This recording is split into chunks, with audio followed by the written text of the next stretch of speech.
Helicopter H નિશાન પર જ કેમ ઉતરે છે? હેલિકોપ્ટર ઉતરે તે જગ્યાને શું કહેવાય? તમે અસલ જીવનમાં આકાશમાં ઉડતું હેલિકોપ્ટર જોયું જ હશે. પ્લેનની તુલનામાં એટલી ડિઝાઇન ખૂબ જ અલગ હોય છે, કારણ કે તેના ઉપર એક મોટો પંખો હોય છે. એવામાં તેને એક ખુલ્લી જગ્યા પર ઉતરવું પડે છે, જેનાથી પંખાની આજુબાજુની વસ્તુઓ અથડાઈ ન જાય. હેલિકોપ્ટર માત્ર ચોક્કસ જગ્યાએ જ ઉતરે છે, જેને હેલિપેડ કહેવામાં આવે છે. હેલિકોપ્ટર પર એચ કેમ લખેલું હોય છે? જ્યાં હેલિકોપ્ટર લેન્ડ થાય છે તેને હેલિપેડ કહેવામાં આવે છે, જેને અંગ્રેજીમાં ટૂંકમાં હેલિપેડ લખેલું હોય છે. તે એચ એટલા માટે લખાયેલું છે કારણ કે તે જગ્યાનું નામ છે હેલિપેડ. પરંતુ આનું કારણ માત્ર એટલું જ નથી.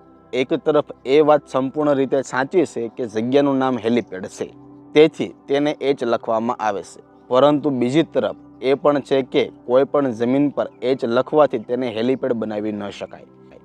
આ કારણોસર એચ એક મહત્વપૂર્ણ પ્રતીક છે.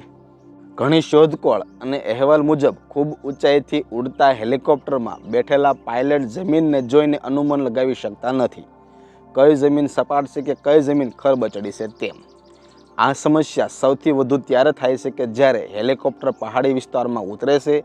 હેલિકોપ્ટરને ઉતરવા માટે સપાટ જમીનની જરૂર હોય છે, કારણ કે જો તે ન હોય તો તે વાંકા ચોકા થઈ જાય છે અને પંખાની આસપાસના પથ્થરો અથવા ઉબડખાબડ જમીન પર અથડાઈ શકે છે અને મોટી દુર્ઘટના થઈ શકે છે. એચ લખીને એવું સૂચવવામાં આવે છે કે સ્થળ સંપૂર્ણપણે સપાટ છે અને હેલિકોપ્ટર ઉતરવા માટે યોગ્ય છે.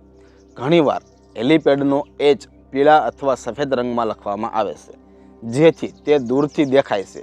આ એચ એ બતાવે છે કે લેન્ડિંગ વખતે હેલિકોપ્ટરનો સામનો કેવી રીતે કરવો જોઈએ, જેથી લેન્ડિંગ વખતે કોઈ અકસ્માત સર્જાય નહીં.